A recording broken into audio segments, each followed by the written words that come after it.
Hi, my name is Chris Barreras, and I'm a biomedical technician working in Santa Fe Springs.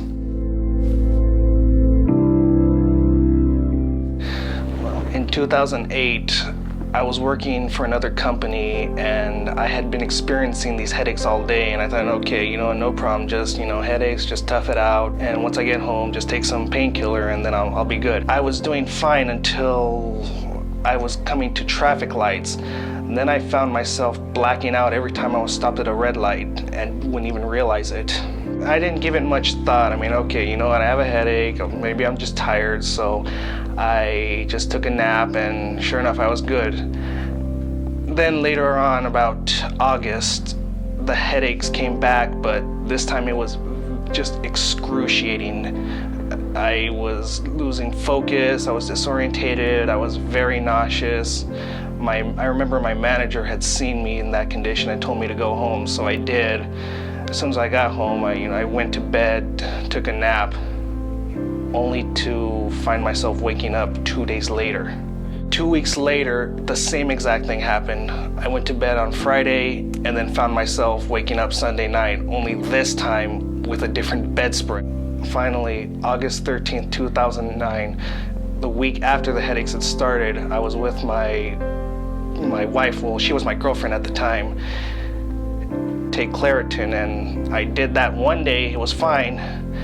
The next day I'd forgotten to take it, and I was miserable all day. So later on I had taken that, and within 5 minutes, the headaches had reached its peak.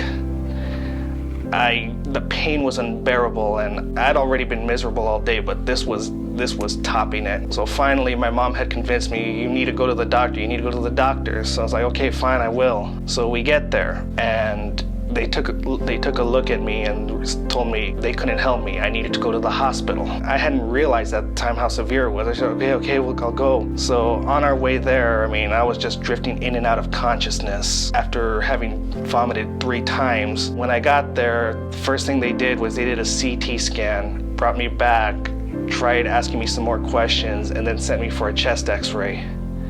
And that's all I remember until I guess I blacked out again. 2 hours later, and I'm in a bed in ICU with nurses and doctors all over. The neurosurgeon had just arrived, and he had told me that there was too much pressure built up in my head. So the first thing they had done was they had implanted a tube into my skull to help drain that pressure. They had found out that there was some kind of blockage in my brain that was causing fluid to build up, but they weren't quite sure just yet. Over the weekend, they had been doing a few series of MRIs, CT scans to get an exact feel as to what was going on. That's when they discovered that there was indeed a tumor lodged between the part that drains the fluid out of my skull. After that, they decided on Monday that they were gonna go in and remove it. So Monday came, and I was nervous because this was the first time I was ever gonna go under the knife. And normally it's not for something like this, not for brain surgery. So I started praying. It's like, oh, please, let this be quick. Let this be all over with once I go under. After I woke up, everything was looking all right. There wasn't much pain. That was something to be thankful for. I've never cried before, and then my mom was there, and she had told me, had I not gone to the hospital that day, it would have claimed me. The pressure would have been too much, and I would have died. And I think back, and it's like, oh my God.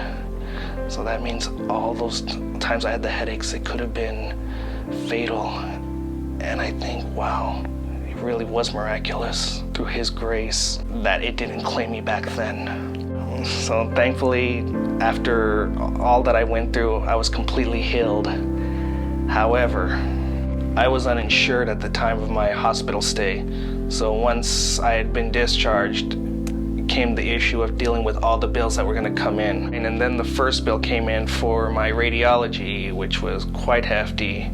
And of course, other bills kept on coming in for my ER admit, for anesthesia, for the doctors that visited me.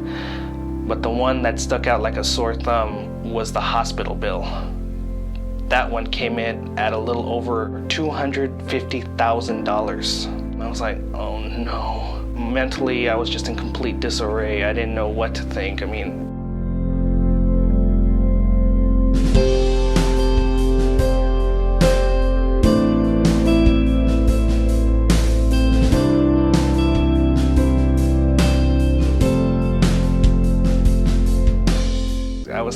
Would it have better if I just died in the hospital? I mean, I didn't know what to do at the time. I was like, oh God, please, I don't know what I'm gonna do. This is too much. I had also applied for disability to at least supplement me, since I was gonna be out of work for who knows how long. So as those bills kept on coming in, I just got more and more distressed. I was thinking, oh no, I don't know what to do. Please God, just help me. I'm at a loss here. Later after, I was approved for disability, so when I started receiving some income, it gave me a second wind as well, and I feel like I can take this on. After dealing with a few of my bills, next was the hospital.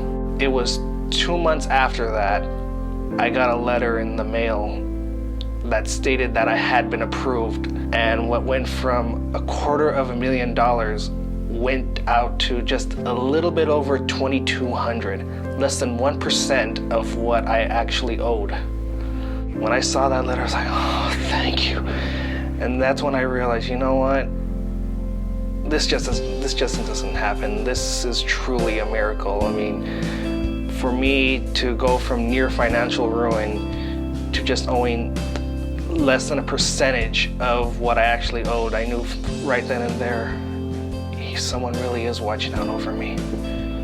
The weird thing about this was that this tumor had been with me throughout my entire life, since the day I was born, and I could have claimed my life any day during my adult life, but yet it didn't. And now here I stand today, free of this medical condition, free of any financial hardship. And it's through all this that I know He really is there. God is really watching over me, and that He will always watch over me from here until the day I die. He will protect us. He will be there, and we will be there to serve Him. We will do His will.